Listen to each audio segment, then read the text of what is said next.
दोस्तों, क्या ये एक संयोग है कि पंजाब के मुख्यमंत्री कांग्रेस के कैप्टन अमरिंदर सिंह 79 साल के हैं और कर्नाटक के मुख्यमंत्री बीजेपी के बीएस येदियुरप्पा भी 79 साल के हैं। क्या ये भी एक संयोग है कि इन दोनों 79 साल के बुजुर्गों को एक साथ अपने राजनीतिक जीवन का सबसे बड़ा दौर, सबसे बड़ा संकट झेलना पड़ रहा है?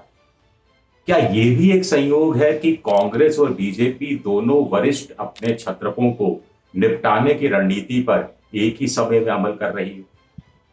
इस पर हम बात करेंगे। कुल मिलाकर लगता है कि 75 साल पार कर चुके लोगों का वानप्रस्थ आश्रम जाने का सिलसिला एक बार फिर शुरू हो रहा है। फिलहाल बात करते हैं कैप्टन अमरिंदर सिंह की।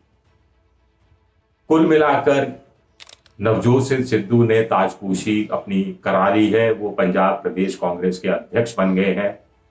उनको बधाई देने वालों में कैप्टन अमरिंदर सिंह भी शामिल हुए।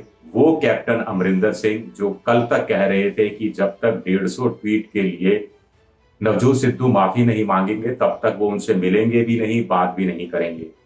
77 में से करीब करीब सभी विधायक शामिल हुए। वो विधायक भी शामिल हुए जो कल तक सिद्धू को जोकर कह रहे थे। अब सियासी सर्कस ही भाई साहब ऐसी है कि सियासी सर्कस में जोकरों को भी शामिल करना ही पड़ता है और जोकरों की भूमिका बहुत बड़ी भी हो जाती है। ये मैं सिद्धू साहब के खिलाफ कुछ नहीं बोल रहा, ना ही जिन्होंने जोकर कहा उनके खिलाफ बोल रहा हूं। मैं एक पॉलिटिकल स्टेटमेंट, एक पॉलिटिकल सच्चाई की तरफ इशारा कर रहा हूं। तो कांग्रेस आला कमान की कमान सोनिया गांधी की बजाय प्रियंका गांधी और राहुल गांधी ने संभाल ली है। उनका सबसे बड़ा फैसला पंजाब को लेकर रहा। उधर बीजेपी ने एक बड़ा फैसला किया कि येदियुरप्पा की छुट्टी कर देनी है। येदियुरप्पा के पर पूरी तरह से कतर दिए जाएंगे। अगले 2-3 दिनों में मुख्यमंत्री पद से हट जाएंगे। जाते जाते भी उन्होंने लिंगायत वोटों का सहारा लेने की कोशिश की जो 16% है। जाते जाते भी माना जा रहा है कि विजेंद्र राघवेंद्र अपने दोनों बेटों की ताजपोशी की बात कही कि एक को उप मुख्यमंत्री बना दो, एक को केंद्र में मंत्री बना दो, लेकिन ऐसा कुछ हुआ नहीं। कैप्टन अमरिंदर सिंह मुख्यमंत्री बने रहेंगे, लेकिन उनका पर थोड़ा सा इस हिसाब से कतर दिया गया है कि वो खुलकर अपने हिसाब से सियासत के आसमान पर उड़ान नहीं भर सकेंगे। बारी इसके बाद कहा जा रहा है कि राजस्थान की आने वाली है। अशोक गहलोत ने अब बयान संभल संभल कर देने शुरू कर दिए हैं। कहा जा रहा है कि चुनावी नियुक्तियां, जो पॉलिटिकल नियुक्तियां होती हैं निगम में, बोर्ड के अंदर, जिला अध्यक्षों की, कुछ संगठन में, वो सब इस महीने या अगले कुछ दिनों में हो जाएंगी। और उसके बाद अभी गोवा और उत्तराखंड में चूंकि चुनाव है तो वहां पर पार्टी के संगठन का काम पूरा होगा। उसके बाद राजस्थान में भी मंत्रिमंडल का नए सिरे से पुनर्गठन होगा, जिसमें जाहिर है कि सचिन पायलट गुट के समर्थकों को भी जगह दी जाएगी। उसके बाद आलाकमान देखते हैं कि क्या तय करता है। सचिन पायलट को दिल्ली बुला लिया जाए या फिर बहुत बड़ा फैसला वो करता है कि अदला बदली हो जाए, यानी अशोक गहलोत मुख्यमंत्री पद छोड़कर दिल्ली चले जाएं और सचिन को मुख्यमंत्री बना दिया जाए। क्या ऐसा कुछ होता है? नहीं होता है। ऐसा होना अभी एक साथ दो झटके राजस्थान में अशोक गहलोत को देना मुझे लग रहा है कि थोड़ा सा मुश्किल होगा। लेकिन सचिन पायलट का बहुत बड़ा मान रखा जाएगा अगर ऐसा होता है। जिनको एक साल पहले तक अशोक गहलोत नकारा और निकम्मा बता रहे थे, उस नकारे और निकम्मे के लोगों को अगर मंत्री बनाया जाता है और केंद्र में खुद को महासचिव बना दिया जाता है तो फिर नकारे और निकम्मे की इससे बड़ी जीत क्या होगी? एक बार फिर, ना मैं सचिन पायलट के खिलाफ बोल रहा हूं, ना मैं अशोक गहलोत के खिलाफ बोल रहा हूं, ना ही दोनों में से किसी का साथ देने की कोशिश कर रहा हूं। एक पॉलिटिकल सच्चाई में बयान कर रहा हूं। हाँ, फर्क कितना है कांग्रेस और बीजेपी में कि कांग्रेस में ये काम बड़ा देरी से होता है, लटकते लटकते होता है, होते होते होता है। एक बार आपको ध्यान होगा सोनिया गांधी ने जयपुर के अंदर चिंतन शिविर में कहा था कि कांग्रेस में सारे नेताओं को सब रखना चाहिए, सबका नंबर आएगा, एक दिन सबका नंबर आता है। लेकिन बीजेपी में आलाकमान बहुत मजबूत है ऐसा लगता है, या आलाकमान को लगता है कि जो भी फैसला हम करेंगे उसको कोई ना माने ऐसा सवाल ही नहीं उठता। फिर आलाकमान फैसले भी धड़ाधड़ करता है। उत्तराखंड में देखिए 2 महीने के अंदर 3 मुख्यमंत्री बदल दिए जाते हैं।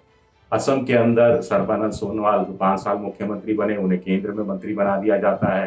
और हेमंत बिस्वा शर्मा जो 5 साल पहले कांग्रेस में बीजेपी से आए थे, कांग्रेस से बीजेपी में आए थे, उनको मुख्यमंत्री बना दिया जाता है। येदियुरप्पा का फैसला थोड़ा बीच में लटका जरूर, लेकिन उसके बाद जैसा ही मौका आया वैसे ही येदियुरप्पा को भी हटाने की पूरी तैयारी हो गई और येदियुरप्पा कुछ नहीं कर पा रहे हैं।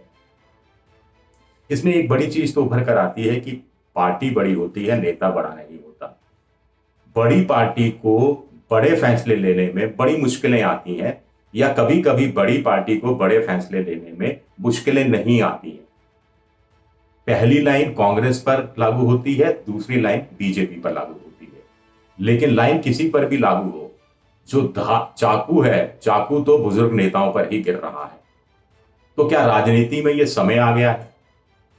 क्या कांग्रेस के अंदर यह समय इसलिए आ गया क्योंकि पीके की जो बैठक हुई सोनिया गांधी और राहुल गांधी के साथ, उसमें ऐसा कोई बड़ा फैसला लिया गया? क्या 75 पार नेताओं को समझ जाना चाहिए कि राजनीति में अब उनकी वो जगह नहीं रही और उनको खुद ही जगह खाली कर देनी चाहिए? क्या जो युवा नेतृत्व है, युवा नेतृत्व जिस उम्मीदों के साथ उन्हें जिम्मेदारियां दी जाएंगी उस पर क्या खरा उतरेगा? हम कांग्रेस की बात यहां फिर कर रहे हैं क्योंकि राहुल गांधी युवा थे। कुछ साल पहले जब उनको उपाध्यक्ष बनाया गया था 2013 में, उससे पहले 2007 या 2008 में जब उनको पार्टी के अंदर लाया गया था, महासचिव बनाया गया था, तो उन्होंने एक युवा ब्रिगेड, बाबा लोगों की ब्रिगेड भी कहते थे, वो तैयार की थी। लेकिन आप देखिए उसके जितेंद्र प्रसाद कहाँ हैं? जितेंद्र प्रसाद बीजेपी में जा चुके हैं। ज्योतिरादित्य सिंधिया कहाँ हैं, जिनको मंत्री भी पद बना के दिया, मंत्री बनाया, वो कांग्रेस छोड़कर बीजेपी में जा चुके हैं। कुछ हैं जो रूठ कर घर बैठे हुए हैं, कुछ अशोक तंवर जैसे पार्टी से निकाले जा चुके हैं, सचिन पायलट 1 साल से हाशिए पर हैं। तो सवाल ये भी उठता है कि युवाओं पर आप भरोसा जताते हैं या नहीं जताते हैं? दूसरा, युवाओं पर आप भरोसा जताते हैं तो युवाओं की महत्वाकांक्षाएं इतनी ज्यादा होती हैं कि फिर वो आपकी बस से बाहर निकल जाते हैं और जितनी चादर नहीं उससे ज्यादा पैर फैलाने की कोशिश करते हैं। जगनमोहन रेड्डी, इनको कांग्रेस चाहती तो मना सकती थी, नहीं मना पाई, युवा थे, गर्म खून था। ममता बनर्जी जब कांग्रेस से निकाली गई या निकाले जाने की नौबत आई तो भी वो नौजवान थी और गर्म खून था और उन्होंने देखिए कैसे अपनी अपनी पार्टी बना ली, कैसे अपना संगठन खड़ा कर लिया और कैसे कैसे अपने राज्यों की वो सबसे सिरमौर नेता बने हुए हैं। तो ये एक सवाल भी बड़ा तेजी से उठता है। अब कैप्टन और सिद्धू की बन जाएगी, मनभेद बने रहेंगे, मतभेद बने रहेंगे, लेकिन ऊपर से विक्ट्री का निशान दिखाते रहेंगे, हाथ में हाथ डालकर मंच पर खड़े दिखाई देंगे। क्या ऐसा होगा? और उसके बाद अगर ऐसा हुआ और पंजाब में अगले साल विधानसभा चुनाव जीत गई तो क्या फिर सिद्धू मुख्यमंत्री पद नहीं मांगेंगे? तब उनको कैसे बनाया जाएगा? या फिर उनको मुख्यमंत्री के लिए ही तैयार किया जा रहा है? आपको भूलना नहीं चाहिए कि राहुल गांधी ने कुछ साल पहले कहा था जब वो उपाध्यक्ष बनाए गए थे कि वो चाहते हैं देश भर में 50-60 ऐसे कांग्रेस के नेता हों, युवा नेता हों, हर राज्य के अंदर 5-7-8 मुख्यमंत्री पद के दावेदार हैं। क्या इस रणनीति पर चल रही है? या फिर कांग्रेस को लगता है कि 2024 के चुनाव को देखते हुए इस तरह के युवा नेताओं पर भरोसा किया जा सकता है? अगले 2 साल में 16 विधानसभा राज्यों में चुनाव है, विधानसभा का चुनाव है। इन 16 में से 13 या 14 में कांग्रेस और बीजेपी के बीच सीधा मुकाबला है और इसको बहुत बड़ा एक तरह से सत्ता का सेमीफाइनल बताया जा रहा है। और राहुल गांधी के लिए भी एक बड़ी जिम्मेदारी होगी कि अगर वो ज्यादातर राज्य जीत जाते हैं, मान लीजिए जीत जाते हैं, तो 2024 के लिए माहौल बदला जा सकता है। और अगर हारने का सिलसिला जो अभी तक है वही जारी रहता है तो फिर कहानी वही होगी जो 2014 में हुई, जो 2019 में दोहराई गई। अब दिलचस्प रहेगा ये जानना, ये देखना कि बीजेपी और कांग्रेस में जो एक नई रणनीति बन रही है। बीजेपी में तो रणनीति पहले से ही बन चुकी थी। कलराज मिश्रा को राज्यपाल बनाया गया, नरेंद्र सिंह थावरचंद, माफ कीजिएगा, थावरचंद गहलोत को राज्यपाल बनाया गया, उससे पहले नजमा हेपतुल्ला को राज्यपाल बनाया गया था। लेकिन येदियुरप्पा जो गले की फांस बन गए थे, उस फांस को अंततः निकाल दिया गया बिना ये डरे कि लिंगायत चला जाएगा, हम हार जाएंगे, कर्नाटक हाथ से निकल जाएगा। इस बात को दिमाग से हटाकर एक बड़ा फैसला किया गया। तो उस हिसाब से नई रणनीति हम कह सकते हैं। तो इस पर नजर डालना बड़ा दिलचस्प रहेगा। शुक्रिया आप सबका, बहुत बहुत शुक्रिया।